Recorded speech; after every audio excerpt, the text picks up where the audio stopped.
Les titres à la une de l'actualité de 15h30 sur BFM TV. 10 millions de vaccinés, première dose en tout cas d'ici mi-avril, 20 millions à la mi-mai. Tous les adultes français cet été, Jean Castex est en déplacement en Essonne cet après-midi dans un centre de vaccination. Il rejoint le ministre de la Santé Olivier Véran dans l'accélération de la campagne menée tout ce week-end. Nous retrouverons Antoine Forestier dans un centre de vaccination en Seine-Saint-Denis.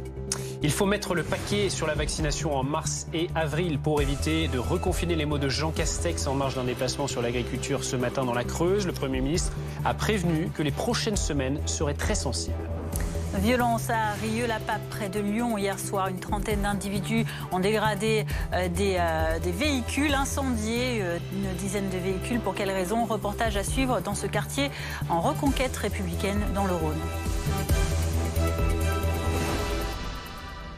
Un record de près de 250 000 vaccinations en une journée vendredi. Les pharmaciens qui pourront administrer des doses dès le 15 mars. L'accélération de la vaccination promise par le gouvernement semble bel et bien en marche. Antoine Forestier, vous êtes dans un centre de vaccination installé dans un collège à Noisy-le-Grand, en Seine-Saint-Denis. Comment se déroule la campagne ? Eh bien, cette campagne, elle s'accélère ici puisqu'il y a 150 doses supplémentaires de vaccins Pfizer qui ont été livrées. Ce centre, habituellement, il ferme ses portes à 17h. Hier et ce soir, il y a 3 heures supplémentaires. Il fermera à 20h car il y a eu donc des créneaux supplémentaires proposés à ceux qui veulent venir se faire vacciner. Pour cela, il faut avoir en priorité plus de 75 ans ou encore des comorbidités. Ces vaccinations qui ont lieu ici dans ce centre jusqu'à 20h, 150 doses qui font partie des 50 000 doses qui seront injectées tout le week-end en Ile-de-France. C'est au total une centaine de centres qui sont ouverts pour permettre ces vaccinations. L'objectif, c'est donc un coup d'accélération sur cette campagne qui en a bien besoin, puisque quand on regarde les chiffres actuellement en Ile-de-France, seuls 3,76% des habitants ont reçu au moins une dose du vaccin. Au niveau national, c'est seulement 5%. La barre vient juste d'être dépassée. Merci beaucoup Antoine Forestier, donc à Noisy-le-Grand pour BFM TV avec Jean-Baptiste Margotta. Dans les Hauts-de-Seine, le maire de Clamart, lui, nuance cette communication autour de l'accélération de la campagne vaccinale du gouvernement. Écoutez. Il faut évidemment se réjouir d'avoir des doses supplémentaires, mais il faut relativiser la notion d'accélération parce que d'abord, nous, on aurait pu ce week-end faire 2500 vaccinations supplémentaires.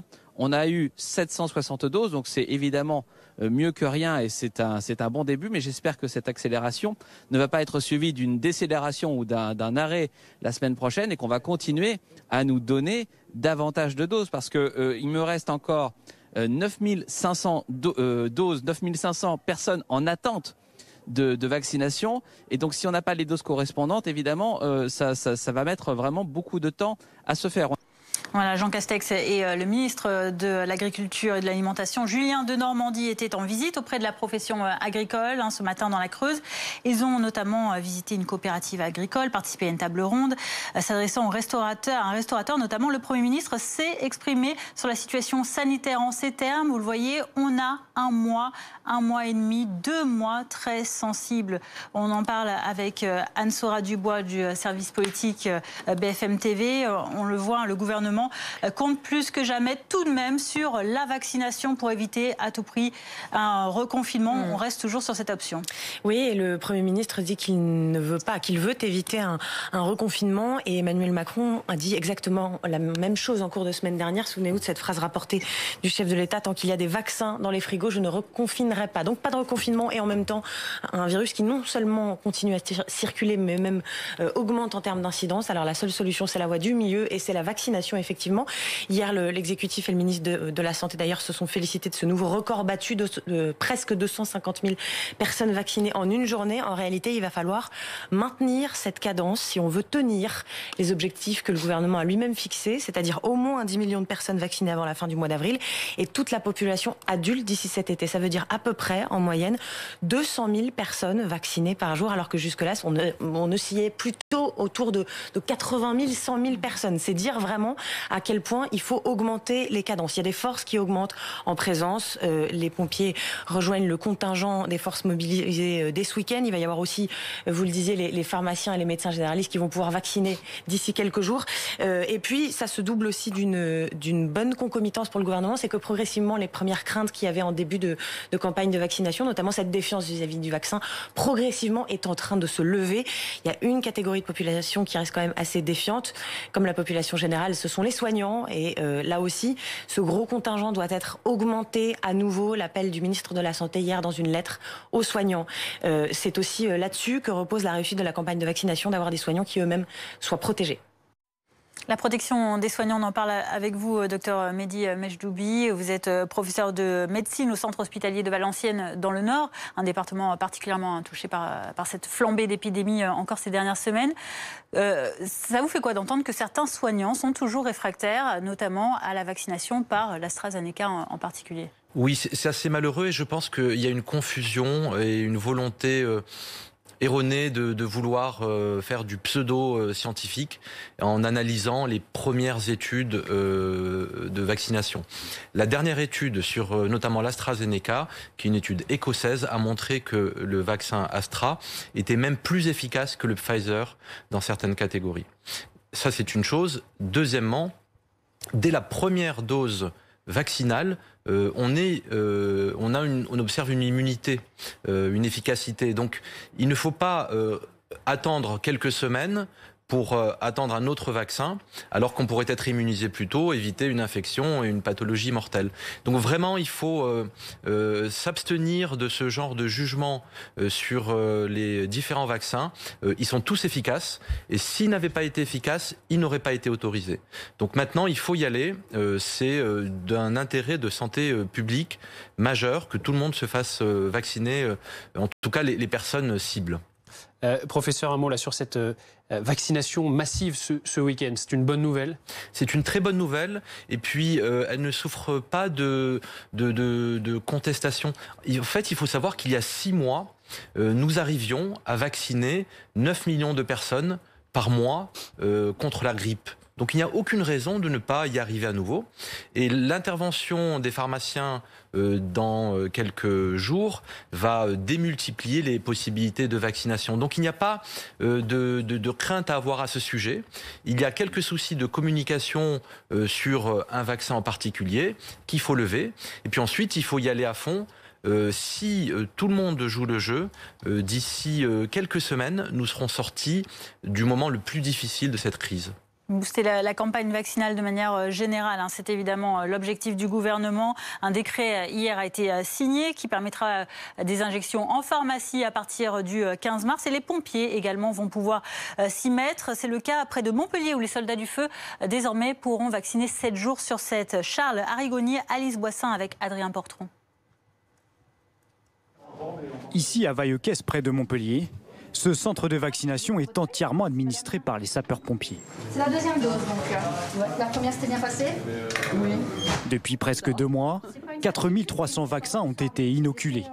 Et aujourd'hui à la manœuvre, Virginie Kugler, infirmière chez les sapeurs-pompiers. C'est pas une des missions qu'on a l'habitude de faire, mais ça fait partie des missions d'intérêt général, donc on participe volontairement.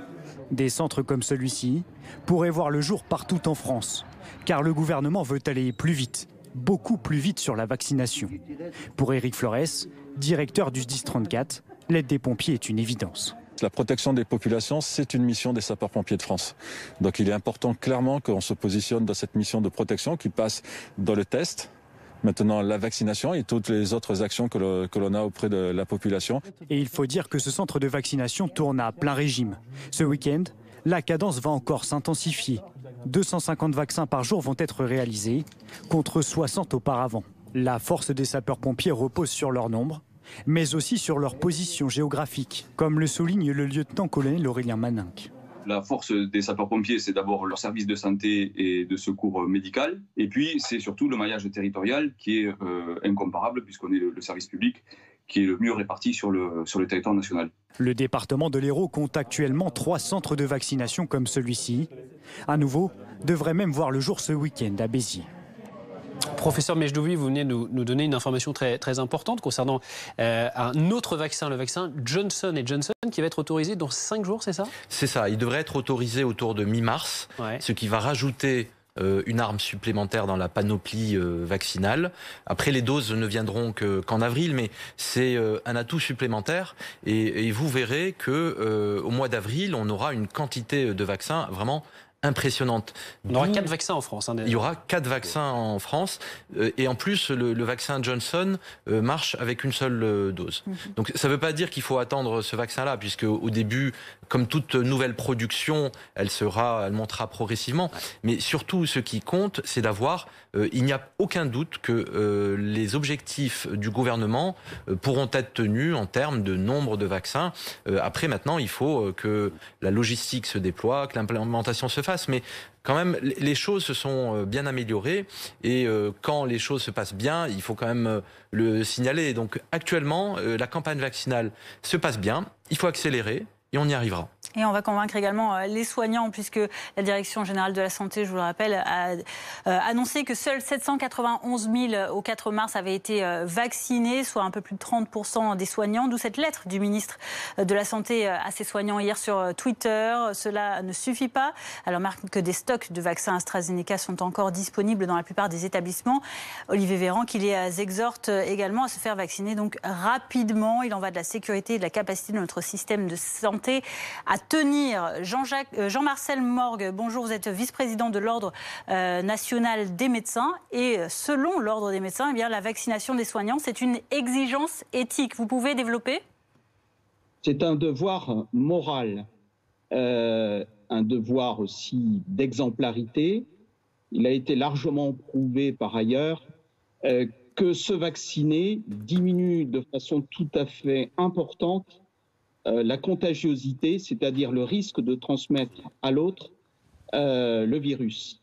Et qu'est-ce qu'il est de plus essentiel pour un soignant dans le cadre de son exercice professionnel que de ne pas être source de contamination vis-à-vis des patients. Donc cela va sans dire que la vaccination, c'est une question qu'on ne devrait même pas poser en ce qui concerne les soignants. Donc il faut l'imposer aux soignants ? Donc il faut l'imposer aux soignants, selon vous ? Il faut convaincre. En ce qui concerne les médecins, tout au moins, que je représente, je tiens à dire que plus des 2/3 des médecins sont d'ores et déjà vaccinés. Certains sont en attente de vaccination, mais effectivement, en ce qui concerne l'ensemble de la communauté des soignants, ces messages de vaccination ne sont pas tous passés avec la même conviction. Comment est-ce que vous expliquez toutefois la réticence de certains personnels de santé ? On a du mal nous-mêmes à comprendre que des soignants soient opposés à se faire vacciner eux-mêmes.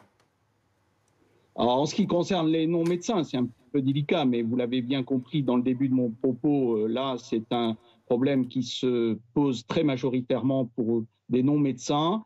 Il faut croire que le débat médiatique qui a pu être porté dans ses excès, notamment vis-à-vis d'un certain bashing en ce qui concerne le vaccin AstraZeneca, a hélas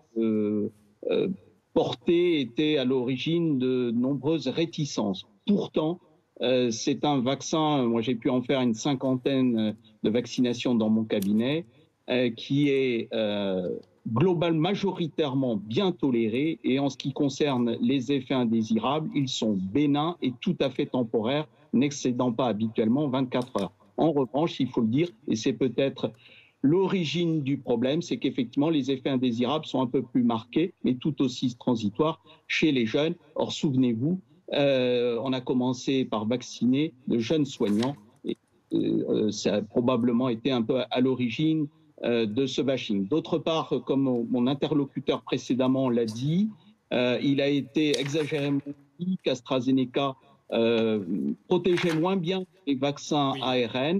Or, maintenant, on a des retours grandeur réelle du déploiement de ce vaccin, notamment en Écosse, qui sont tout à fait élogieux vis-à-vis de ce vaccin-là. Mais je pense très sincèrement que les réticences vont rapidement se lever, et on mesure tous les jours la gratitude des patients que nous vaccinons à avoir cette protection, quel que soit le vaccin administré. Merci beaucoup Jean-Marcel Morgue, vice-président de l'Ordre national. nationale des médecins, d'avoir été avec nous en direct sur BFM TV. Vaste campagne donc de vaccination ce week-end, on l'a bien compris. Un département est confiné le week-end, le Pas-de-Calais, on va y revenir dans un instant. Ce n'est pas le cas de l'Île-de-France. Alors comment se comportent les Parisiens ce week-end? La consommation d'alcool a été notamment interdite sur les quais de Seine. C'est là qu'on vous retrouve Anthony Lebos. Et Anthony, eh bien visiblement, la police procède, en tout cas s'approche de certaines personnes pour les inciter à partir, à quitter les lieux, c'est ça ? Voilà, c'est tout simplement une évacuation qui est en train de se produire ici sur les quais de Seine. Les autorités ne voulaient plus voir ces images des quais de Seine bondés. Eh bien, il y a à peine 10 minutes, les forces de l'ordre ont commencé à évacuer les quais de Seine pour fermer simplement les voies sur berge. Trop de monde, beaucoup de monde, me confie un policier. Donc là, ils avancent en ligne pour évacuer les Parisiens. Les règles de distanciation physique ne sont pas respectées, disent-ils dans un microphone. C'est le message qui est répété. Sauf que ça crée évidemment un sacré embouteillage. Vous avez peut-être pu le voir sur les images, pour que ces Parisiens puissent quitter les voies sur berge. Le plaisir des quais de Seine et du soleil donc a été de courte durée. Ils étaient venus en nombre, il faut quand même le dire. Certains qui se baladaient en vélo, certains qui étaient rassemblés, groupe de 6-7 personnes. Certains respectaient le masque, d'autres non. Et puis il y a eu aussi une nouvelle contrainte depuis hier sur une partie des quais de Seine. La préfecture de police en fait a élargi l'interdiction de consommation d'alcool de 11h à 18h, notamment entre le pont de Sully et le pont des Arts. Interdiction de consommer qui va durer jusqu'au 21 mars inclus, sur les berges de Seine, les rives droites, rives gauches, mais aussi sur le canal Saint-Martin, encore les esplanades des Invalides. Donc les consignes pour les policiers ont été assez strictes. Vous les voyez encore avancer en ligne. Et derrière eux, eh bien, les quais sont tout à fait vides. La préfecture de police avait prévenu, il y aura des évacuations si les gestes barrières ne sont pas respectés. Ils ont jugé que c'était le cas. 4400 effectifs de police sont mobilisés tout le week-end ici dans la capitale.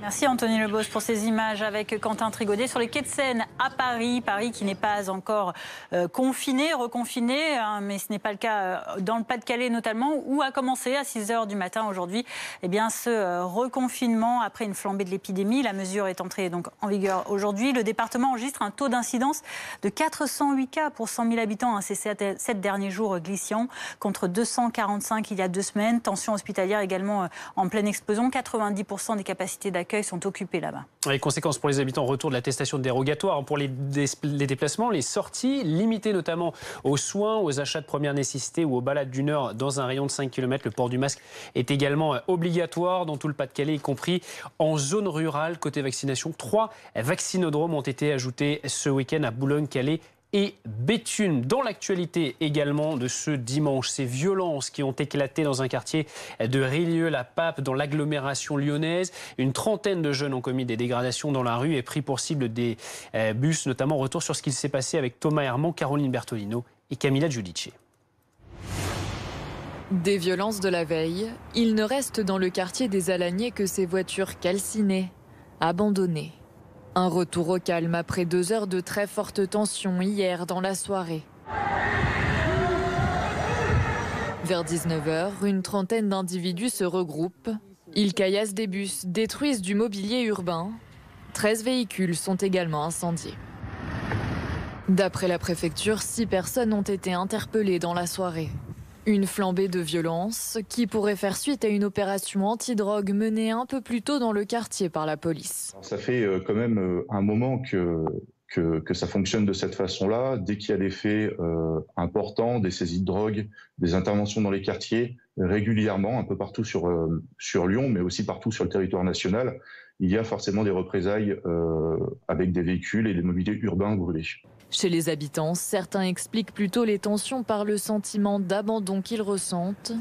Ils se disent oubliés par les pouvoirs publics au quotidien. Bonjour Yves Durieux, vous êtes notre invité, élu Europe Écologie Les Verts de Rieux-la-Pape. On a entendu le gouvernement, dans la voix de Jean Castex, de Gérald Darmanin, estimer que le renforcement de la sécurité dans ce secteur dérange les trafiquants de drogue. Est-ce que c'est selon vous la source de ces tensions ? On n'a aucun élément qui nous permette d'avérer ce point. Le gouvernement est sans doute mieux informé que nous. Enfin, je l'espère d'ailleurs. Le procureur également. Non, c'est une hypothèse comme une autre. C'est assez surprenant parce que Généralement, les trafics de drogue, ils aiment plutôt les choses tranquilles. Voilà, donc on a eu un événement similaire début octobre avec des groupes de personnes qui semblaient plus toniques, plus fortes, plus vieilles en apparence que celles qui ont lieu maintenant, qui ont eu lieu hier. Je reviens simplement sur une chose que vous avez annoncée. Il n'y a pas eu de caillassage de bus et il n'y a pas eu très peu de destruction de mobilier urbain. L'intervention, elle s'est concentrée sur un diamètre ou près du rond-point du centre Europe et a affecté malheureusement trop de voitures, des voitures de personnes qui habitent la commune, qui vivent tranquillement sur la commune. Donc voilà, c'est très malheureux. Nous, on attend beaucoup des éléments que pourront communiquer la police et de l'implication des éléments de justice qui font un travail remarquable. Alors, vous connaissez très bien sûr, Rélieu-la-Pape, Yves Durieux. Est-ce que, selon vous, ça reste un événement sporadique ou est-ce que ça peut devenir un événement incontrôlable ? Je n'ose pas croire que ça soit incontrôlable. Le gouvernement a mis en place, avec les efforts de Madame la députée, 10 nouveaux policiers nationaux. La métropole a inscrit de nouveaux observateurs de prévention. Donc on peut imaginer que tout ceci va se coordonner et permettre d'apaiser un peu les choses. Nous, on va essayer de reprendre contact, si le maire nous le permet, avec les habitants pour donner un peu un sens républicain, un projet de sens républicain avec les habitants et construire les choses avec eux. Parce que pour l'instant, c'est ce qui manque, c'est la représentation des élus du groupe majoritaire dans la présence régulière avec les habitants de façon attentive et écoutante et force de propositions, mais des propositions qui soient partagées et co-construites avec les habitants. Après, ça n'empêchera pas les larcins, ça n'empêchera pas les choses de cette nature. Dans la semaine, il y a eu des événements aussi où deux voitures d'un même couple ont été incendiées. C'est dramatique, dramatique, oui, mais on sort des mots grandiloquents, mais derrière, c'est un peu toujours les mêmes choses qui arrivent et c'est les habitants qui en souffrent. Malheureusement, c'est les habitants qui sont tranquilles, qui aiment leur ville, sauf qu'on ne leur montre pas beaucoup qu'on les apprécie. Merci. Les maisons de quartier ont été fermées, les réunions ouvertes avec les habitants pour discuter des sujets et tenter d'apaiser les choses ont été supprimées. Donc ça fait beaucoup d'éléments qui pâtissent à la cohésion sociale et équitable de la ville. Et puis dans l'actualité à l'étranger, on vous emmène à Bagdad en Irak. Et non, voilà, vous le voyez, le pape François est en visite pour 3 jours. Il a rencontré à Najaf, à 200 km au sud de Bagdad ce matin, le grand ayatollah Ali Sistani, plus haute autorité religieuse de nombreux musulmans chiites d'Irak. Et d'ailleurs, et là, actuellement, vous voyez ces images de la cathédrale Saint-Joseph à Bagdad, où les chrétiens se rassemblent, puisque dans 9 minutes maintenant, à 16h, eh bien, le pape prononcera une messe pour les chrétiens de Bagdad, donc dans cette cathédrale. Voilà pour les images du souverain pontife en déplacement en Irak pour prôner la paix auprès notamment donc du grand ayatollah Ali Sistani. 15h52, tout de suite on fait un point sur la météo. Votre météo avec Floa, leader français du paiement plusieurs fois pour les commerçants. Floa, simplifiez la banque pour faciliter la vie.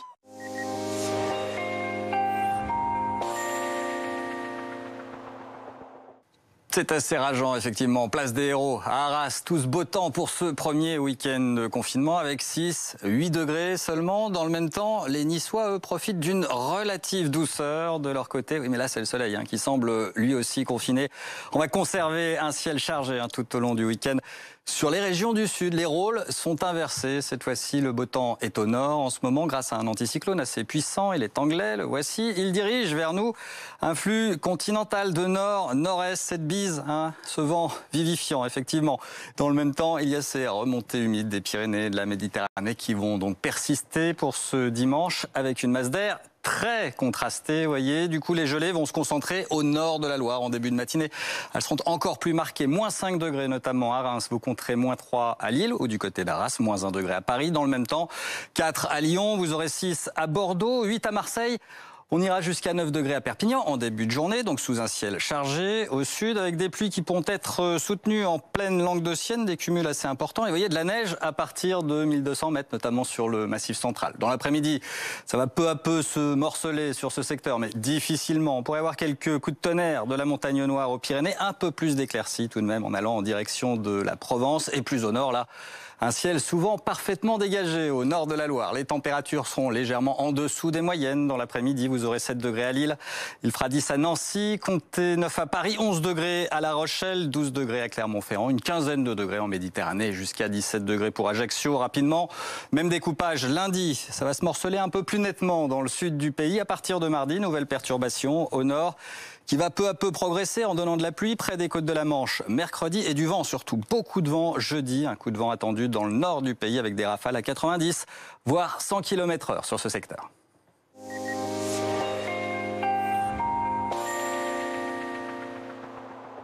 C'était votre météo avec Floa, leader français du paiement plusieurs fois pour les commerçants. Floa, simplifiez la banque pour faciliter la vie.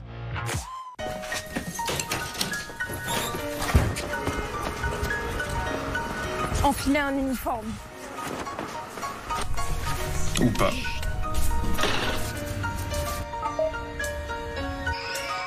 Courir dans tous les sens. Ou rester immobile. Faire des gestes maîtrisés. Ou un peu moins maîtrisé. Se coucher tard. Se lever tôt. Savoir viser.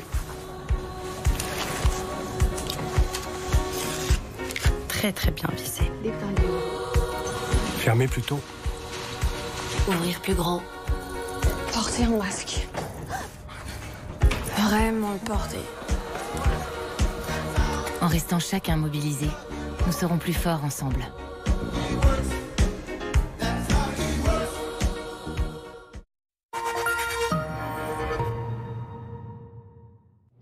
Ah bah elle est belle la jeunesse.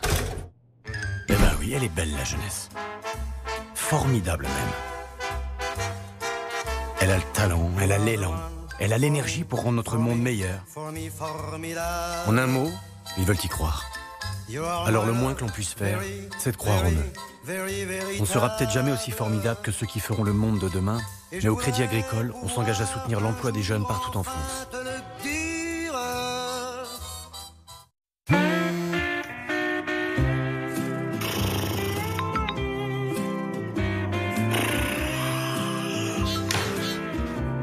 Quitte à passer autant de temps sur votre téléphone, autant que ça rapporte. Pariez sur toutes les courses depuis PMU.fr. En ce moment, jusqu'à 300 € offerts pour vos premiers paris. PMU, que les meilleurs gagnent.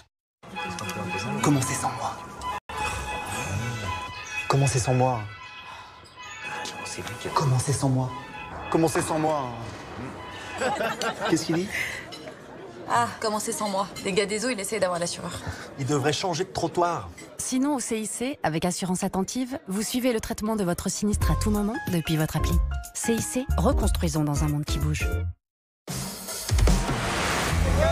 Rallye, F1, 24 heures du Mans, Renault, c'est la marque à tout gagner. Inédit, les grandes heures de l'automobile, mardi à 21h05 sur RMC Découverte. Canal 24.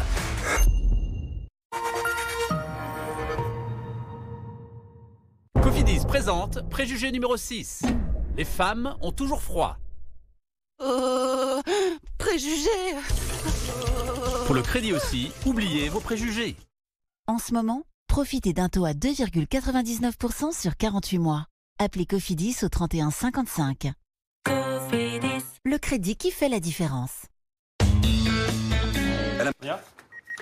Priorité au direct sur BFM TV. Vous le savez, une vaste opération de vaccination a lieu ce week-end dans les départements placés sous surveillance. Et vous voyez en direct l'arrivée ici de Jean Castex à Sainte-Geneviève-des-Bois dans l'Essonne. C'est un déplacement en exclusivité pour BFM TV. Il vient dans un centre de vaccination de cette commune d'un peu plus de 30 000 habitants avec à ses côtés le ministre de la Santé Olivier Véran. Ils se rendront tout à l'heure dans un autre centre de vaccination à Fleury-Mérogis. On va rejoindre sur place Elisa Bertholomé. Vous suivez ce déplacement. Donc l'arrivée, à l'instant, on le voit, de Jean Castex à Sainte-Geneviève-des-Bois. Elisa.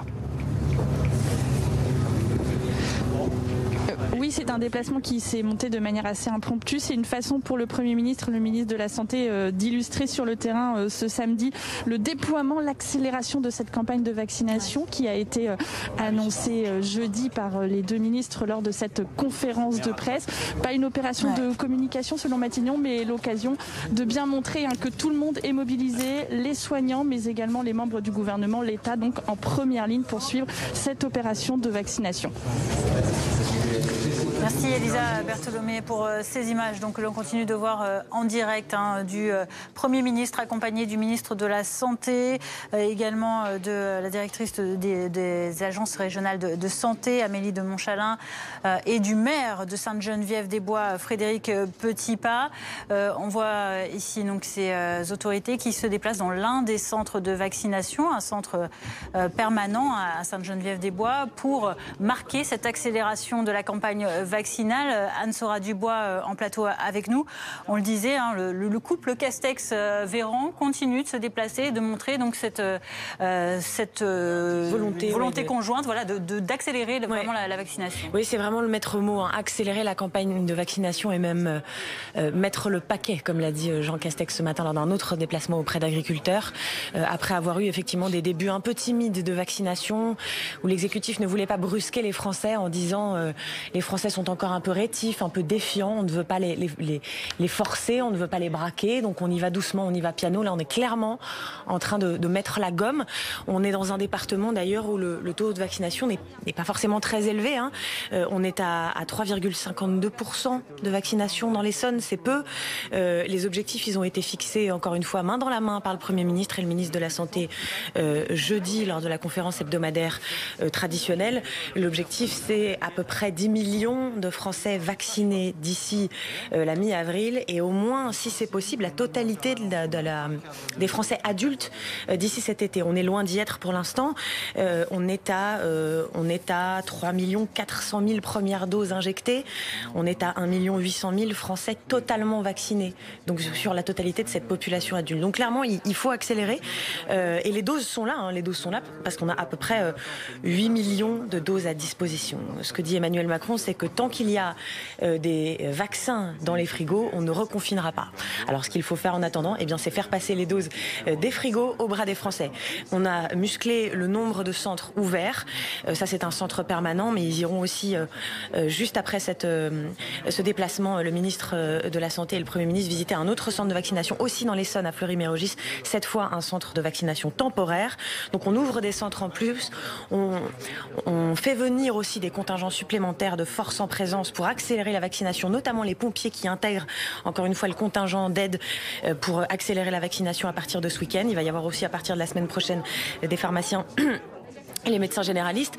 Mais en tout cas, effectivement, dans ces centres de vaccination, particulièrement le week-end, il faut clairement accélérer la cadence. L'opération de communication est très importante parce que pour le gouvernement, c'est le maintien de la ligne de crête qu'il y a à l'issue de ça. C'est-à-dire qu'on ne reconfine pas tant qu'il y a des vaccins, mais tant qu'on ne vaccine pas, le virus continue à augmenter. On est toujours sur un plateau très haut. Donc c'est vraiment la seule porte de sortie possible pour l'exécutif. Et évidemment, il y a nécessité d'aller vite parce que plus on avance, plus il y a de l'effet de lassitude vis-à-vis de ces couvre-feux de l'accumulation des couvre-feux et des confinements. Donc c'est une nécessité de communication extrêmement forte et là vraiment on est au niveau de la communication maximum. Plus d'une centaine de centres qui vont effectivement rester ouverts tout le week-end dans l'Essonne. On voit ces images en direct, si vous nous rejoignez sur BFM TV, de Jean Castex, d'Olivier Véran qui sont dans ce centre de vaccination à Sainte-Geneviève-des-Bois dans l'Essonne. Le Premier ministre est arrivé il y a quelques minutes. Il faut mettre le paquet sur la vaccination, disait-il ce matin lors d'un déplacement sur le thème de l'agriculture dans la Creuse. On va rejoindre Elisa Bertholomé. Vous êtes à l'intérieur de ce centre, Elisa, alors qu'on voit cette déambulation du Premier ministre avec donc à ses côtés Olivier Véran, juste derrière le directeur de l'Agence régionale de santé d'Île-de-France, Aurélien Rousseau. Effectivement, on met le paquet du côté du gouvernement. Double déplacement puisque tout à l'heure, Jean Castex et Olivier Véran iront dans un autre centre à Fleury-Mérogis. Oui, alors le déplacement tout à l'heure, ce sera dans un centre temporaire qui a été monté exprès pour l'occasion, pour cette accélération de la campagne de vaccination. Le centre qu'il visite ici à Sainte-Geneviève-des-Bois, c'est un centre permanent qui a reçu un surplus de doses également pour ce week-end. 210 doses supplémentaires pour ce centre qui est assez petit, comme vous les voyez sur les images de Camille Fournier. Des doses du vaccin Pfizer pour accélérer justement cette campagne de vaccination, permettre qu'elle se déploie plus massivement dans les territoires. Les doses de vaccin AstraZeneca ont ici été réservées au cabinet des médecins généralistes habilités maintenant à pouvoir vacciner les patients qui en ont le besoin. Donc ce déplacement du Premier ministre, du ministre de la Santé et de la ministre de la Fonction publique qui est elle élue sur ces terres, c'est l'occasion d'illustrer bien sûr pour le gouvernement cette accélération de la campagne, cette volonté de déployer encore plus massivement cette campagne de vaccination. C'est ce qui permettra de lutter ainsi contre l'épidémie. C'est peu au prou ce que disait Emmanuel Macron en mercredi lors du Conseil de défense. Tant que nous n'aurons pas utilisé toutes les doses de vaccins à notre disposition, je ne reconfinerai pas la population. Voilà donc pourquoi le gouvernement met le paquet pour le déploiement de cette campagne vaccinale pour permettre de sortir au plus vite de cette crise. Il faut encore tenir 4 à 6 semaines, avait dit également le porte-parole du gouvernement. Le gouvernement se déploie donc pour montrer que tout le monde est mobilisé, les personnels soignants, les patients qui viennent se faire vacciner, mais également l'État qui est aux côtés de tout ce monde-là. Merci Elisa Bertholomé. Et on voit le Premier ministre qui s'adresse à des personnes venues se faire vacciner dans ce centre de Sainte-Geneviève-des-Bois. Nous sommes toujours en plateau avec le professeur Mejdoubi. On va écouter peut-être la séquence avec cette dame qui va ou s'est peut-être fait déjà vacciner. On écoute avec l'échange avec le Premier ministre. Le camionneur, deux fois par an, je l'ai donné du sang. Pendant des années. Bon, vous m'avez l'air en forme. Bon, ça va, j'ai le moral. Il faut bien. Bien sûr. Allez, voyons. On y va? On y va. Allez-y. C'est parti. Tendez votre bras. Souriez donc, je suis content. Allez-y. Alors, regardez-moi, ça vous... Non, mais ça va, je suis... Vous n'y penserez pas. Non, je suis tellement habitué à être piqué, vous savez. Ah oui? Ah oui, j'ai des prises de sang tous les 3 mois. J'ai donné mon sang 2 fois par an, pendant X années. Voilà. Alors? Aïe. Vous avez comme métier comédienne, théâtre. Ah oui? Voilà, ça se voit d'ailleurs. Mais je me suis transformé. Je vous assure, ça fait pas mal du tout. Ah, mais bravo. Parce qu'on a un infirmier très expérimenté. Et puis il est gentil. Ah ben voilà. Il est accueillant. Voilà, on aurait dû faire une photo. Et vous êtes super gentil. Vous voyez que la grand-mère, elle aime bien rigoler. Eh oui, je vois ça. Allez, attention. Hop là. Voilà. Et je me suis fait d'elle pour vous. Très bien, magnifique. Ah, parce que vous étiez au courant, vous? Oui. Pardon? Vous étiez au courant que M. Castex venait aujourd'hui? Ah non, je connais. Non. D'accord, ok. Voilà. En tout cas, merci. Et bon courage, bon repos, parce qu'il faut se reposer un peu. Oui, il y a un quart d'heure, là, non? C'est pas le quart d'heure? Le quart d'heure de repos. Ah, d'accord. Des symptômes qui se manifestent. Et vous avez déjà la date de votre prochain rendez-vous? Oui. Le 2 avril. Ah, le 2 avril, d'accord. C'est noté, elle m'a dit. À la même heure. Non, c'est bien organisé. Tout est noté. Bon, allez. Merci beaucoup. Avec beaucoup d'attention. Au plaisir, monsieur. Au plaisir. Voilà, donc cette dame qu'on vient de voir qui a accepté la vaccination avec beaucoup de courage. Elle n'a pas eu mal et elle était enchantée, de montrer tout cela au Premier ministre qui est venu donc avec Olivier Véran, ministre de la Santé notamment, dans ce centre de vaccination. Mehdi Mejdoubi, on voit ici ce déploiement donc de la vaccination. On parlait tout à l'heure des délais annoncés par Emmanuel Macron de 4 à 6 semaines. C'est pas finalement un hasard, c'est que ça y est, maintenant, on le sait, les doses, elles sont là. Il n'y a plus à s'inquiéter d'un manque de vaccins. Il n'y a plus qu'à. Exactement. Actuellement, il y a 1,5 million de doses qui arrivent chaque semaine. À partir du 22 mars, il y aura 2,5 millions de doses par semaine. Donc les objectifs de 10 millions de personnes vaccinées par mois sont réalisables et de vacciner toute la population adulte d'ici l'été également. Là, on est dans une phase... comme l'a dit Madame Sora, c'est une phase de communication et d'exemplarité. C'est pour ça qu'il faut que les soignants qui sont un peu en retard aillent se faire vacciner pour montrer l'exemple et diffuser la bonne parole autour de nous, parce que la vaccination, c'est ce que l'on vient de voir, c'est quelque chose de quand même bénin. Alors là, on rappelle quand même, professeur, donc c'est le vaccin Pfizer qui est dans ce centre qui est donc injecté à ces patients. On rappelle qui peut venir se faire vacciner. Quelle est la cible là? Dans ces centres, la cible, c'est les personnes de plus de 75 ans. Mais maintenant, ça a été étendu. Et puis, ça dépend des centres. Parfois, dans les hôpitaux, c'est tous les soignants, quel que soit leur âge. Ou les soignants au sens large, c'est aussi les ambulanciers. Donc, en fait, petit à petit, on va élargir la population cible, mais ne pas oublier que c'est les personnes les plus âgées qui doivent être prioritaires. Alors, on voit Jean Castex qui est aux côtés de ce monsieur espace d'observation. Là, c'est le moment après la vaccination. On doit rester, c'est ça, un quart d'heure pour voir si tout va bien, si on... Exactement. Voilà, il n'y a pas d'effet secondaire. Et qu'il n'y ait pas surtout... ce dont on a peur, ce sont les réactions allergiques. Exactement. Mais sincèrement, c'est de l'ordre de l'exceptionnel. C'est quelque chose qui touche des personnes déjà allergiques connues et allergiques sévères. Donc ce n'est pas vraiment un sujet, l'acceptabilité de ces vaccins. Anne-Sora Dubois. Non, c'est effectivement maintenant c'est le phénomène qu'avait mis en place le gouvernement qu'il faut essayer de renverser. C'est-à-dire qu'il y a eu une énorme prudence en annonçant les vaccins, en disant de façon très transparente on ne sait pas tout. Précisément, c'était aussi une façon de dire aux Français on ne vous ment pas, on avance en même temps que vous avec ces nouveaux vaccins. La défiance était déjà forte, donc cette communication de l'étape 1 s'était basée sur cette défiance des Français. Aujourd'hui, il faut inverser cette communication très clairement parce qu'il y a encore beaucoup d'inquiétudes et maintenant on sait, dit le gouvernement, que ces vaccins sont fiables. Notamment, on parlait tout à l'heure des soignants, le fameux AstraZeneca au début qui avait été déconseillé pour les plus de 65 ans parce que la population testée n'était pas suffisante. Le message qu'a adressé Olivier Véran aux soignants hier, c'était de dire aussi, ça fait maintenant plusieurs mois qu'AstraZeneca est notamment testé aux États-Unis, qu'on voit ses effets, qu'on a des retours sur la façon dont il est toléré.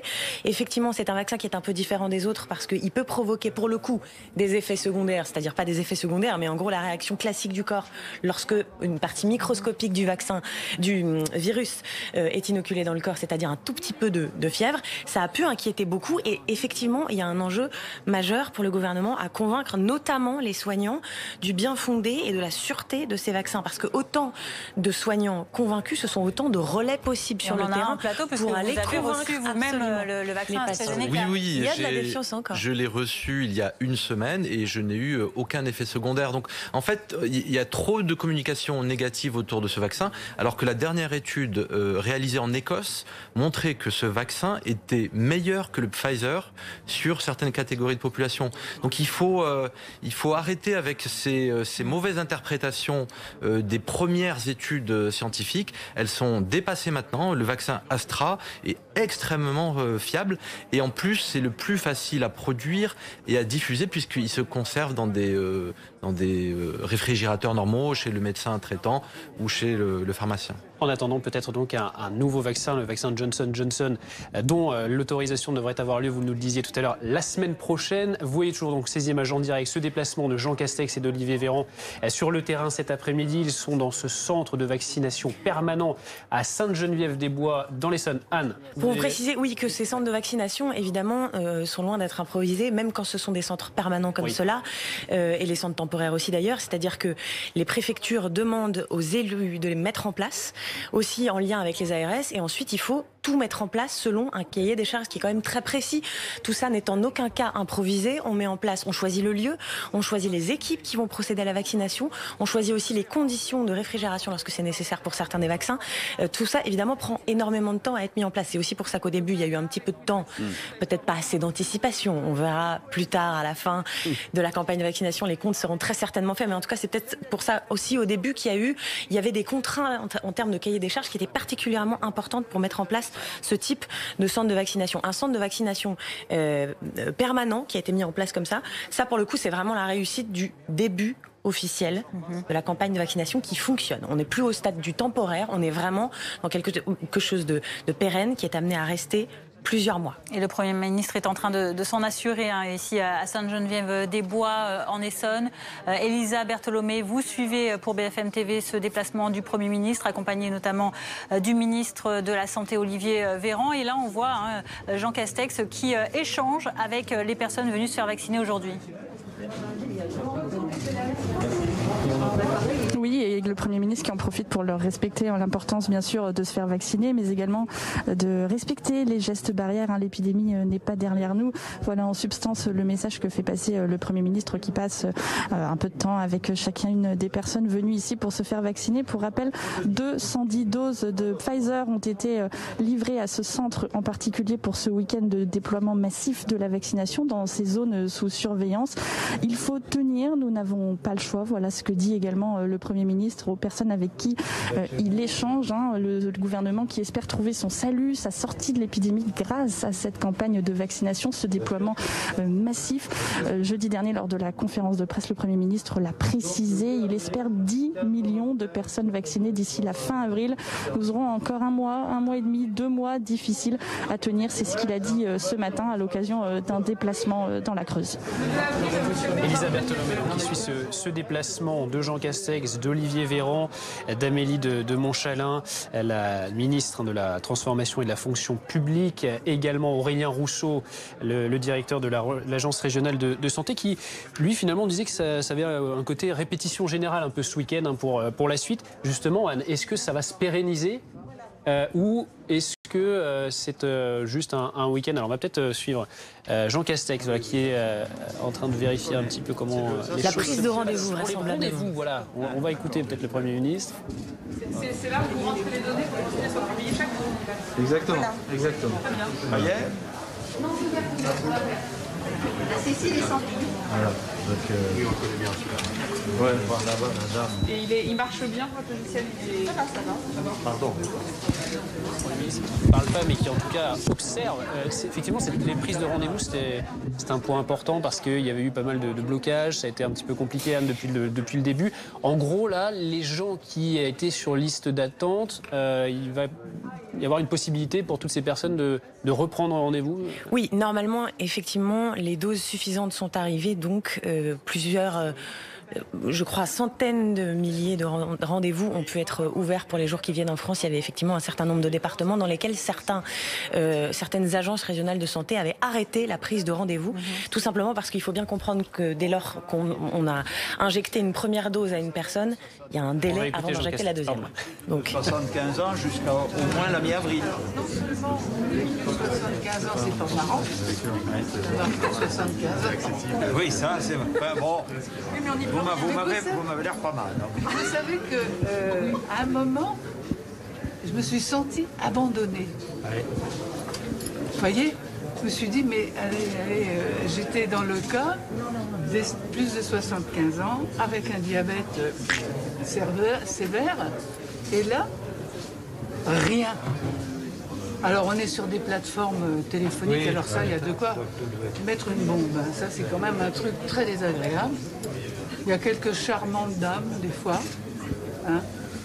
Mais... voilà, c'est arrivé.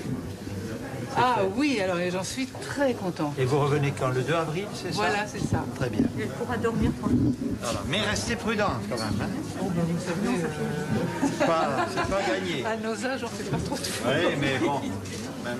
On ne fait pas trop de folie. Mais même le confinement, si vous voulez, quelque part, naturellement... Oui, vous l'appliquez. Mais évidemment, puisque quelque part, on est un peu déglingué quand même. Hein.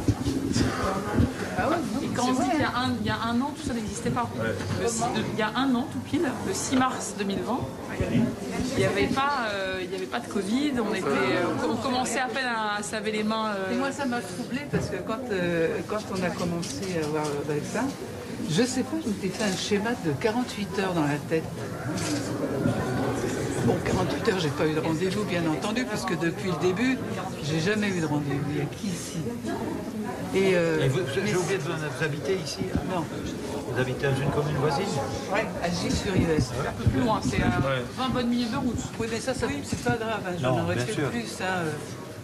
D'ailleurs, à la télé, il y a une dame, elle a fait 40 km pour être vaccinée. Ben oui, parce qu'il y a des gens qui sont pour, d'autres contre les vaccins. Moi, je suis pour. Hein. Donc j'étais d'accord. Il y en a quand même de plus en plus qui sont pauvres, hein, madame.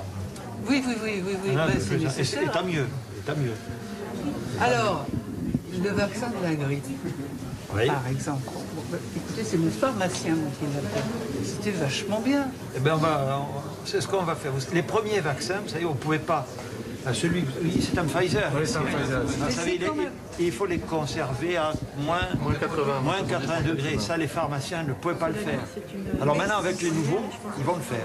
Oui, mais comment cela se fait-il?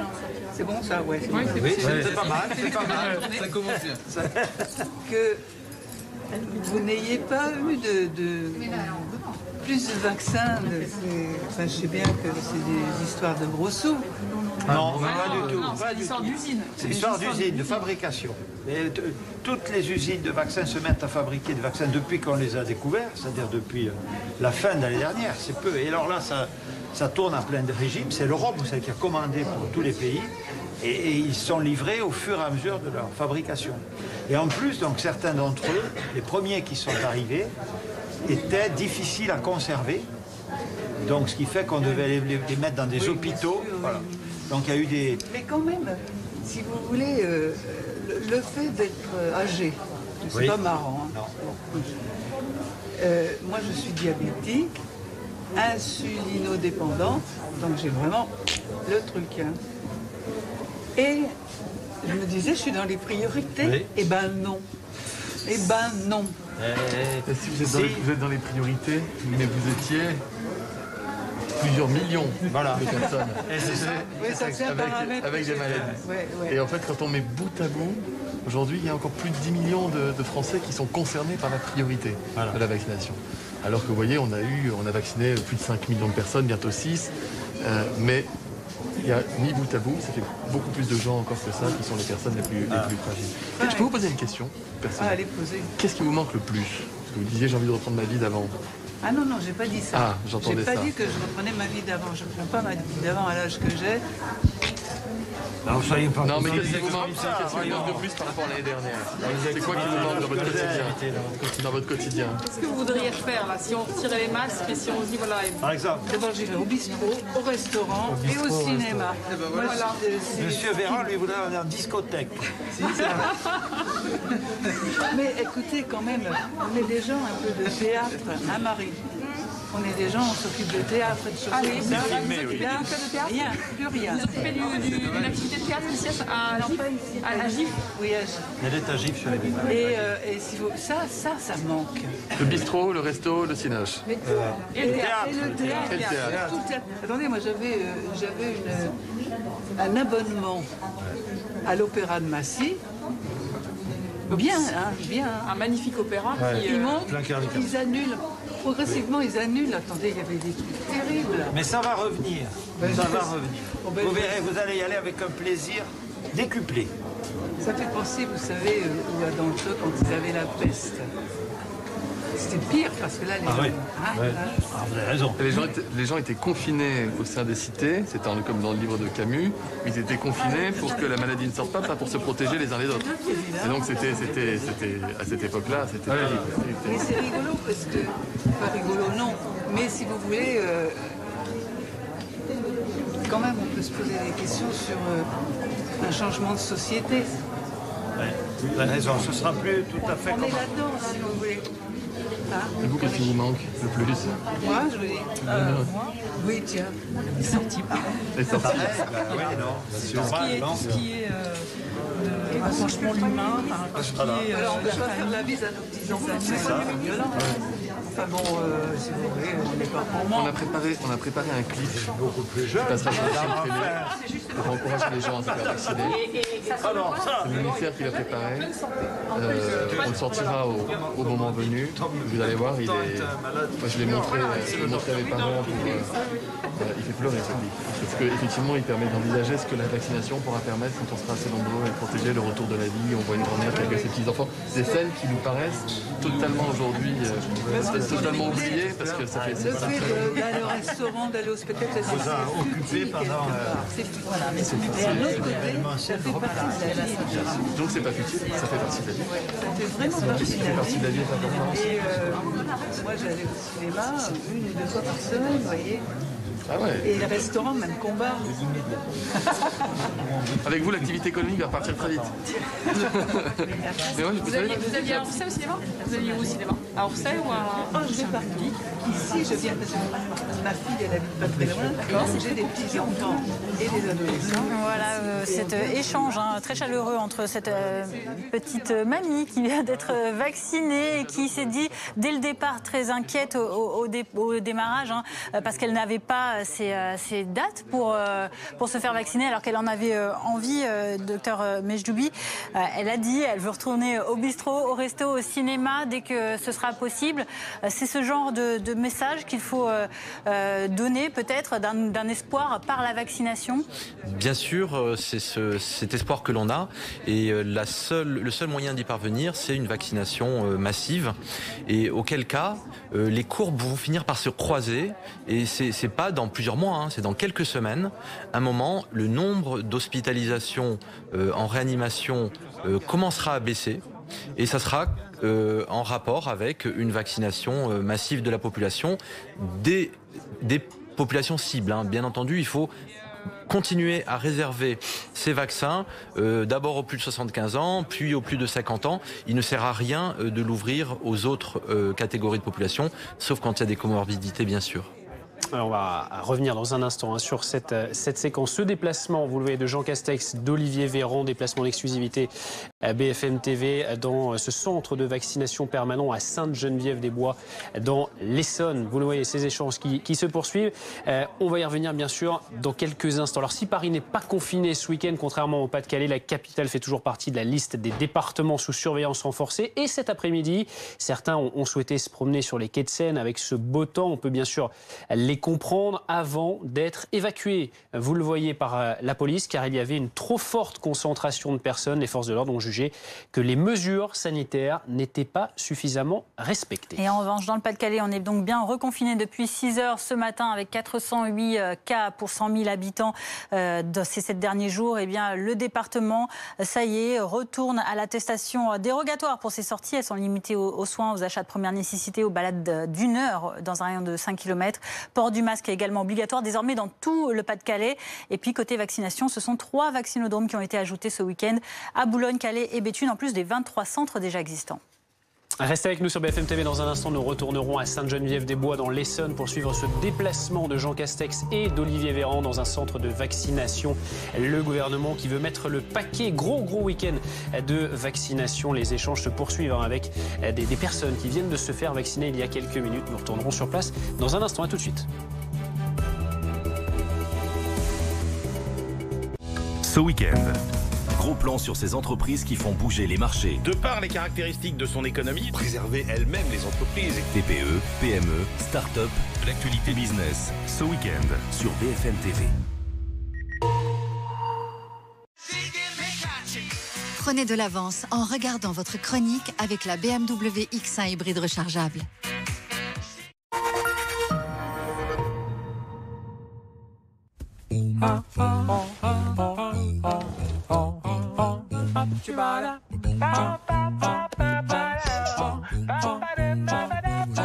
On peut chercher des réponses pendant des mois et trouver l'essentiel en quelques secondes. Vous accompagner dans vos projets de vie, c'est ça le Home Design Schmitt. Home Schmitt Home. Grand document présenté par Samira Ibrahim ce soir à 21h05 sur RMC Story. SFR présente le départ en week-end idéal de Sophie. Ah bah déjà que tout le monde soit prêt. Mais maman, même Léna. Et mon jeu. Et ma série. Et la 5G. Allez, tiens, profite-en pour appeler ma mère. Oui, c'est parti. Salut les enfants. On part, Brigitte. Tout le monde est prêt. Ah bon? Même Léna. Oui, mamie, même moi. J'espère qu'on n'aura pas trop de bouchons. Allez, suivez-moi, je connais un raccourci. La 5G de SFR est là et elle n'a pas fini de vous étonner. SFR, enjoy. Nous sommes les lions. Notre royaume, c'est le temps. Sans relâche, nous le parcourons, prêts à bondir à chaque instant. Oui, le temps est notre territoire. C'est nous qui dictons son rythme. Nous qui donnons le tempo. Notre univers, c'est le temps. Là où nous faisons de chaque moment notre moment. Nous sommes les lions. Les lions d'aujourd'hui.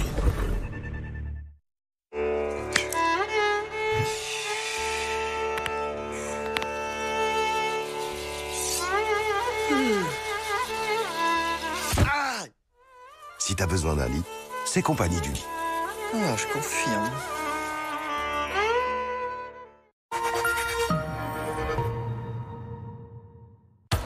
Une barquette plastique. Une barquette plastique verte. Un 4x4. Un 4x4 vert. Un pétrolier. Un pétrolier vert. Du gaz. Du gaz vert. De l'électricité. De l'électricité verte. Un mot ne suffit pas pour être vert. Mais un clic sur ilec.fr suffit pour choisir le gaz et l'électricité 100% renouvelable, locaux et justes. Ilec, l'énergie bleue, blanc, verte. Ouais, dis, je pensais à un truc. Y a des gens qui se font livrer les courses sur le parking du supermarché. Donc en gros, tu prends ta voiture, hein, tu fais le tour du rond-point, tu prends tes courses, tu les mets en coffre, hein, tu rentres chez toi et tu ranges tes courses. Et tu le fais, toi, ça ? Avec Monoprix.fr, vous n'avez même pas besoin de vous déplacer. Vos courses sont livrées directement chez vous. Sérieusement, tu le fais, toi, ça ? Avec l'arrivée des beaux jours sur manomano.fr, venez choisir votre machine pour couper tous les brins d'herbe exactement à la même hauteur. Qu'elle fonctionne toute seule, en la poussant un peu ou carrément en s'asseyant dessus. Mano Mano. Bricolage, maison, jardin, manomano.fr, vous pouvez le faire. Assez de prise de tête. Assez des imprévus. Hey Volkswagen, emmène-nous à l'école. En revanche, ça, on n'en a jamais assez. Un beau jour, dans une jolie forêt. On n'en fera jamais assez pour la famille. Nouveau Tiguan hybride rechargeable. Découvrez-le dès maintenant à partir de 369 € par mois. Et découvrez notre gamme hybride et électrique pendant les portes ouvertes les 13 et 14 mars. Volkswagen. Il est 16h30 sur BFM TV. Merci de nous rejoindre si c'est le cas. On vous parle à la une de cette visite exclusive pour BFM TV de Jean Castex et Olivier Véran dans un centre de vaccination de l'Essonne à Sainte-Geneviève-des-Bois. Le gouvernement main dans la main auprès des vaccinés pour marquer donc le coup d'accélérateur de la vaccination qui a été promis et mis en place ce week-end dans toute la France. Dans l'actualité également, les quais de Seine à Paris évacués par les forces de l'ordre qui ont jugé que les mesures sanitaires n'étaient pas suffisamment respectées. Trop de personnes étaient rassemblées au même endroit. Cet après-midi, nous serons sur place dans un instant. Violence à Rieux-la-Pape, près de Lyon. Hier soir, une trentaine d'individus ont dégradé des véhicules, incendié une dizaine de voitures. Pour quelles raisons ? Reportage à suivre dans ce quartier de reconquête républicaine dans le Rhône. Mais tout d'abord, ces images de Jean Castex accompagné d'Olivier Véran notamment et d'Amélie de Montchalin en Essonne, dans ce centre de vaccination de Sainte-Geneviève-des-Bois où les membres du gouvernement se sont donc affichés main dans la main pour échanger avec les vaccinés, échanger avec le personnel qui assure cette vaccination sur place dans ce centre permanent avant de se rendre dans un instant dans un centre de vaccination cette fois-ci provisoire de Fleury-Mérogis, toujours dans le département de l'Essonne. C'est une illustration, Anne-Sora Dubois, très concrète, du coup d'accélérateur qui était promis par le gouvernement et qui est donc mis en place dès ce week-end. Oui, parce qu'il faut accélérer effectivement si on veut tenir les objectifs que le gouvernement a lui-même fixés. 10 millions de personnes vaccinées d'ici la fin du mois d'avril et la totalité de la population adulte vaccinée d'ici cet été. Donc effectivement, un gros accent a été mis sur notamment la vaccination le week-end. C'est aussi la raison du déplacement aujourd'hui conjointe du Premier ministre, du ministre de la Santé Olivier Véran, de la ministre de la Fonction publique Amélie de Montchalin, qui coordonne d'ailleurs, on vous le rappelle, l'achat et les livraisons de vaccins. C'est elle aussi qui mène une partie des coordinations avec les labos pharmaceutiques, avec aussi Clément Beaune au niveau européen.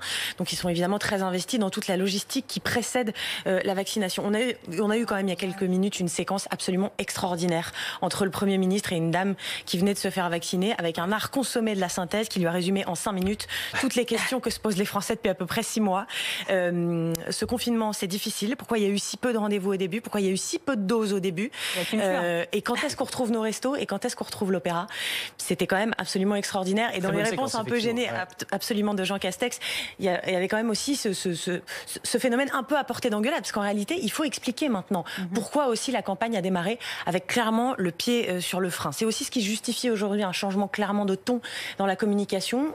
Les chiffres qu'il va falloir atteindre dans très peu de temps sont extrêmement élevés. Il va falloir doubler la cadence de vaccination. Jusque-là, on était autour de 80 000, 100 000 primo-injections, enfin en tout cas injections par jour. Il va falloir passer à 200 000 si on veut atteindre effectivement ces chiffres qui ont été fixés par le gouvernement d'ici la mi-printemps au début d'été. Donc clairement, il faut vraiment accélérer la cadence. Et pour ça aussi, quand même, dans ce déplacement, vous l'aurez entendu sur notre antenne, donc sur BFM TV et pas ailleurs, ce petit mot glissé aussi par Olivier Véran, effectivement, parce que c'est un déplacement que nous suivons en exclusivité, Olivier Véran qui a glissé aussi à cette dame, bientôt il y aura un clip qu'on sortira le moment venu, ça veut dire le lancement vraisemblablement imminent, on l'attendait, d'une campagne de communication vaccinale pour donc appuyer cette communication gouvernementale. Double déplacement donc, parce que Jean Castex et Olivier Véran sont désormais attendus dans un centre de vaccination provisoire, éphémère, celui-là à Fleury-Mérogis, pas très loin de là, dans l'Essonne. Olivier Véran qui a dit qu'il y avait encore 10 millions de personnes qui étaient prioritaires pour la vaccination. Professeur Mehdi Mejdoubi, on le rappelle, vous êtes professeur de médecine au centre hospitalier de Valenciennes. C'est important, une visite comme ça d'un Premier ministre, d'un ministre de la Santé pour venir dans les centres de vaccination pour montrer qu'on veut accélérer sur la vaccination. Oui, c'est très important, ça a une valeur d'exemplarité et puis de communication, bien entendu. Et de venir le week-end, il faut quand même aussi signaler que le week-end, il y a tout un tas de personnes qui viennent travailler pour la santé de la population. Donc il y a des secrétaires et des volontaires de la Croix-Rouge, il y a des infirmières, des médecins, et toutes ces personnes sont à la disposition de la population. Et effectivement, un des points en retard dans cette campagne vaccinale, c'était le nombre de doses injectées le samedi et surtout le dimanche qui était un peu faible. Mais en même temps, en février, on manquait clairement de doses. Là, ce problème de doses sera derrière nous à partir de mi-mars. Et le problème de vaccinateurs sera aussi derrière nous dès que les pharmaciens vont commencer à vacciner. À partir du 15 mars. À partir du 15 mars. Je rappelle qu'il y a 20 000 officines de pharmacie en France. Il suffit que chacune vaccine 10 personnes chaque jour et on est à 200 000 par jour rien que du fait des pharmaciens. Et ensuite, il faut rajouter les autres centres de vaccination, les hôpitaux, etc. Donc, cette problématique, cette campagne vaccinale, même si elle a connu un démarrage lent, à partir de mars maintenant, elle est efficace, elle est ordonnée. Il y a maintenant un rôle de la communication qui doit être vraiment tout azimut pour que les Français aillent en masse à leur rendez-vous et qu'on sorte de cette crise d'ici 4 à 6 semaines. Une communication donc nécessaire sur ce rythme de croisière que l'on va atteindre prochainement, encore donc ces données avec ces vaccinations en pharmacie à partir de la mi-mars. Et ce record de 250 000 personnes vaccinées en une journée, c'était hier. Antoine Forestier, vous êtes dans un centre de vaccination en Seine-Saint-Denis. Vous êtes à Noisy-le-Grand. Comment se déroule là-bas la campagne ? Eh bien ici on a dû augmenter les horaires. D'habitude on ferme à 17h, ce sera 20h ce soir parce qu'il y a 150 doses en plus ce week-end à injecter. On en parle à mes côtés avec Emmanuel Constant, vice-président du conseil départemental de Seine-Saint-Denis. Merci de répondre en direct à nos questions. Ces doses supplémentaires, vous l'avez appris il n'y a pas si longtemps que ça. Comment on a pu s'organiser pour fixer des rendez-vous à tout le monde? C'est vrai que nous avons démarré avec 50 doses mises à disposition par jour, et alors que le centre départemental était configuré pour accueillir environ 100 injections par jour. Nous sommes progressivement montés à 80 et nous avons appris jeudi que nous avions des doses supplémentaires et grâce à l'agilité des personnels du département, nous avons pu mobiliser à la fois des médecins, des encadrants, des soignants et aussi faire appel à des listes d'attente en lien avec les municipalités pour inviter les gens à se rendre disponibles très vite de façon à pouvoir procéder à la vaccination. Et le point positif, c'est qu'aucune des doses ne sera gâchée et toutes les doses qui sont mises à notre disposition, que ce soit hier ou aujourd'hui, seront effectives pour l'ensemble des patients qui ont répondu présent. La priorité, elle est toujours pour les personnes âgées de plus de 75 ans ou avec comorbidité. Leur donner rendez-vous comme ça à la dernière minute, c'est facile de les trouver ou finalement on va vers d'autres publics si on ne trouve pas ces personnes-là? C'est-à-dire que cela témoigne en fait d'une vraie envie de se faire vacciner. C'est-à-dire que vous avez raison, lorsqu'on appelle les gens le jeudi soir ou le vendredi pour une vaccination dans la journée, ils se rendent disponibles malgré leur âge, malgré parfois les difficultés de mobilité. Ils font appel à leurs enfants, à leurs petits-enfants, à leurs voisins ou même parfois eux-mêmes se rendent disponibles et nous arrivons à injecter la totalité des doses. Et vous me disiez qu'il y a un changement de population qui vient dans les centres de vaccination par rapport à d'habitude, beaucoup plus de personnes du département? Absolument. Ce qu'on avait observé dans les premiers temps de la vaccination, c'est que les inscriptions sur Doctolib faisaient que nous n'avions qu'un tiers d'habitants de Seine-Saint-Denis dans ces centres. Or, la Seine-Saint-Denis, comme vous le savez, est un des départements les plus impactés puisque nous avons un taux d'incidence qui dépasse les 400, qui est probablement le plus élevé de la région Île-de-France. Et grâce aux relations que nous entretenons avec les villes, les CCAS, les centres communaux d'action sociale, nous avons des listes de patients en attente qui sont authentiquement des habitants de la Seine-Saint-Denis. Ce qui ne veut pas dire que ce centre n'est réservé qu'aux habitants de la Seine-Saint-Denis, mais c'est vrai que compte tenu de notre population et du taux d'incidence sur le département, nous considérons que cette population est prioritaire. Merci beaucoup Emmanuel Constant d'avoir répondu en direct à nos questions. C'est vrai que sur toute l'Île-de-France, c'est quasiment 50 000 doses qui vont être administrées ce week-end. Un coup d'accélérateur dans cette campagne de vaccination. En France, au total, nous sommes à 5% de la population qui a reçu au moins une dose de vaccin. Merci beaucoup Antoine Forestier, donc à Noisy-le-Grand pour BFM TV. Il y a aussi la question de la vaccination des soignants. Olivier Véran a indiqué que près de 40% des personnels des EHPAD et 30% des personnels des établissements de santé avaient été vaccinés. Et il s'est adressé à l'ensemble des soignants, vous le voyez dans une lettre sur Twitter, pour les inciter à se faire vacciner. Professeur Mejdoubi, c'est important que les soignants se fassent vacciner. Vous êtes vous-même vacciné avec le vaccin AstraZeneca. Le message là, envoyé par le ministre de la Santé, il est important. Oui, il est important et puis il sera bien reçu. Il n'y a pas de. C'est un médecin qui parle à la communauté soignante. Effectivement, il y a eu une ambiguïté au départ du fait même de l'entreprise AstraZeneca qui avait répandu des chiffres différents d'efficacité. Les derniers chiffres d'efficacité sur ce vaccin étudié en Écosse montre que ce vaccin sur les personnes les plus âgées est même plus efficace que le vaccin Pfizer. Donc ce rappel est important et les soignants, comme ils sont en contact avec des personnes à risque, eh bien le fait de se vacciner effectivement protège les personnes contacts en même temps qu'ils protègent les soignants eux-mêmes. Donc il faut y aller avec confiance. Sincèrement, on a un recul de plusieurs mois maintenant sur cette vaccination. Les effets secondaires sont bénins quand ils sont présents et on sauve des vies humaines. Enfin, c'est un vaccin qui sauve des vies par millions. Il faut lever donc l'inquiétude sur les efficacités de ces vaccins. Est-ce qu'il faut pour autant imposer la vaccination aux soignants qui seraient encore récalcitrants ou est-ce que d'en parler, de les inciter, de les informer, ça suffira ? Personnellement, je ne pense pas qu'il faille l'imposer. C'est assez difficile d'imposer quelque chose d'un point de vue légal, en sachant qu'on a face à nous des adultes qui sont responsables. Donc en fait, il faut d'abord communiquer, c'est le plus important. Quant à l'imposition, ne vous inquiétez pas, elle va arriver, puisque dans peu de temps, il va y avoir un passeport européen vaccinal qui autorisera ou empêchera les personnes de voyager à travers l'Europe. Alors, certains peuvent voir ce passeport comme une contrainte. Attention, il faut plutôt y voir une protection. Parce que la France est un pays très touristique, dans lequel vont affluer des millions de touristes cet été. Et on a intérêt à avoir des personnes qui rentrent cet été qui soient déjà vaccinées. Parce qu'auquel cas, il va se produire la même chose que l'été précédent. Il va y avoir un brassage de population et une contamination qui va se faire à bas bruit et une vague qui va ressurgir en octobre prochain. Donc vraiment, on a intérêt à ce que les étrangers, les touristes qui viennent en France, soient eux-mêmes vaccinés. Anne-Sora Dubois. de ces vaccins. Vous avez posé la question peut-être à ceux qui ne veulent pas se faire vacciner. Oui, alors en l'occurrence, les médecins sont déjà vaccinés aux 2/3. Donc les soignants, ça inclut aussi les infirmières, les aides-soignantes, etc. Ouais. Je pense que c'est surtout un problème de communication et notamment par rapport au vaccin AstraZeneca. Donc une fois qu'on va lever ce doute sur ce vaccin, certains ont fait un mauvais calcul en se disant qu'ils vont attendre quelques semaines pour avoir accès à l'autre vaccin. Bon, peu importe. Sincèrement, c'est un très bon vaccin. Il faut y aller. Et puis surtout, on gagne une immunité dès la première dose.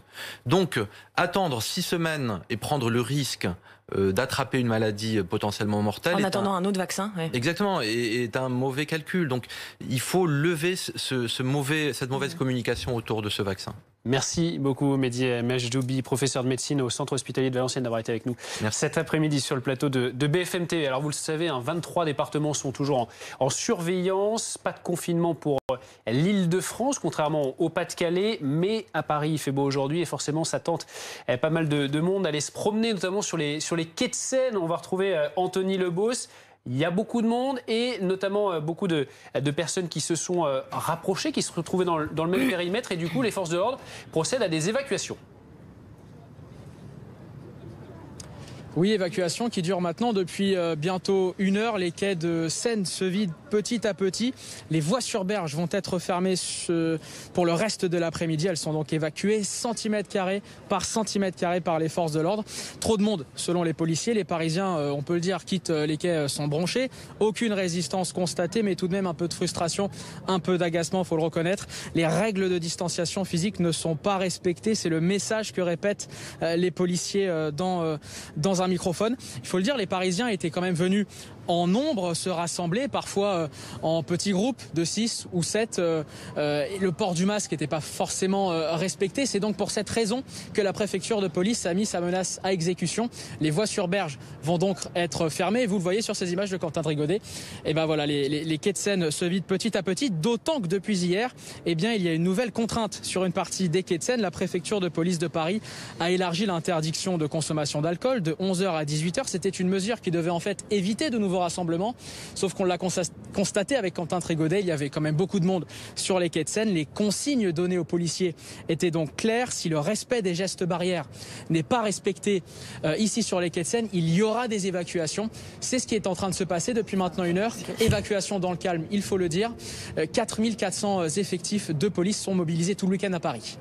Merci pour ces précisions, Anthony Lebos, avec Quentin Trigodet sur les quais de Seine, donc qui continuent d'être évacués cet après-midi par les forces de l'ordre. Respectez bien les gestes barrières et les distanciations de sécurité de rigueur, surtout dans cette crise épidémique. On en vient à présent à ces images du Premier ministre et d'Olivier Véran qui sont arrivés à Fleury-Mérogis. Deuxième visite d'un centre de vaccination en Essonne cet après-midi. Cette fois-ci, il s'agit d'un centre éphémère installé dans les locaux de l'école départementale d'incendie et de secours des pompiers de l'Essonne.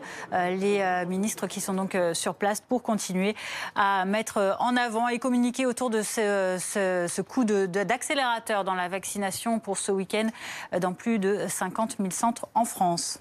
On lisait, les habitants du Pas-de-Calais ont, eux, retrouvé la bonne vieille attestation dérogatoire obligatoire pour se déplacer. Premier des 4 week-ends de confinement dans le département. Comment se passe ce premier jour de confinement? Les explications d'Angie Louata sur place.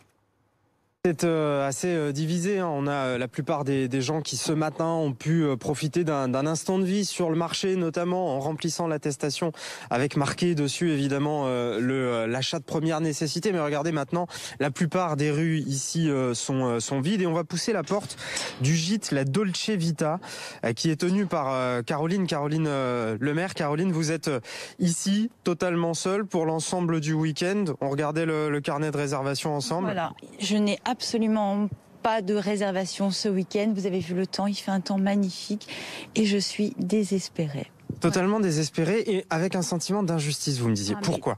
Totalement, parce que là, il y a un seul département en France qui est en confinement pendant 4 week-ends, et c'est le nôtre, le Pas-de-Calais.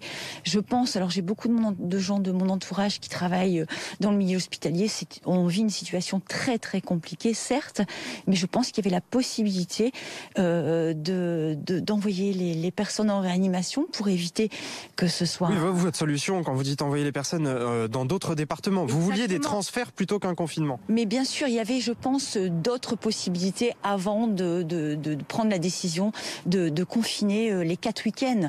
C'est pas possible. Moi, normalement, j'ai des personnes de la région lilloise qui sont en télétravail depuis des mois, depuis 7 mois, dans des appartements, etc., et qui venaient le week-end pour marcher en respectant toutes les règles. Effectivement, on a pu le vérifier. Merci beaucoup, Caroline, qui va donc rester seule dans ce jardin ce week-end. La plupart des gens que l'on a croisés à Calais avaient leur attestation, et les patrouilles de police que nous avons croisées également nous ont expliqué qu'il n'y avait pas eu énormément de verbalisation sur l'ensemble de la matinée. Dans l'actualité également de ce samedi, ces violences qui ont éclaté hier soir dans un quartier de Rillieux-la-Pape dans l'agglomération lyonnaise. Une trentaine de jeunes ont commis des dégradations dans la rue notamment. Ils s'en sont pris aux forces de l'ordre. Retour sur ce qu'il s'est passé avec Thomas Herman, Caroline Bertolino et Camilla Giudice. Des violences de la veille, il ne reste dans le quartier des Alaniers que ces voitures calcinées, abandonnées. Un retour au calme après 2 heures de très forte tension hier dans la soirée. Vers 19h, une trentaine d'individus se regroupent. Ils caillassent des bus, détruisent du mobilier urbain. 13 véhicules sont également incendiés. D'après la préfecture, 6 personnes ont été interpellées dans la soirée.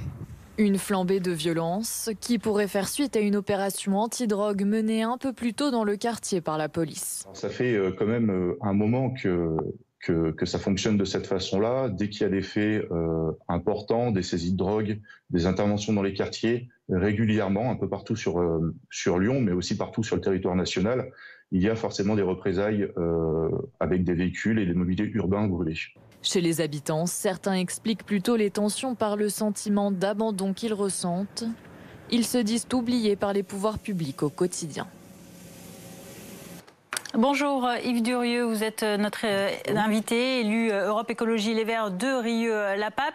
On a entendu le gouvernement, dans la voix de Jean Castex, de Gérald Darmanin, estimer que le renforcement de la sécurité dans ce secteur dérange les trafiquants de drogue. Est-ce que c'est selon vous la source de ces tensions ?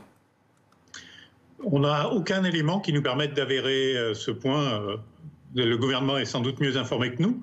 Enfin, je l'espère d'ailleurs. Le procureur également. Non, c'est une hypothèse comme une autre.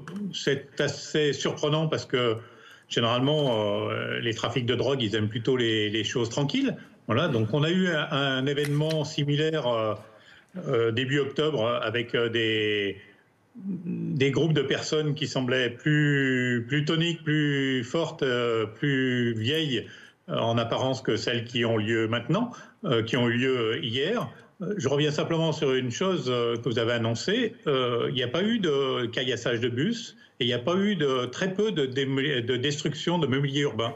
L'intervention, elle s'est concentrée sur un diamètre, près du rond-point du centre Europe et a affecté malheureusement trop de voitures, des voitures de personnes qui habitent la commune, qui vivent tranquillement sur la commune. Donc voilà, c'est très malheureux.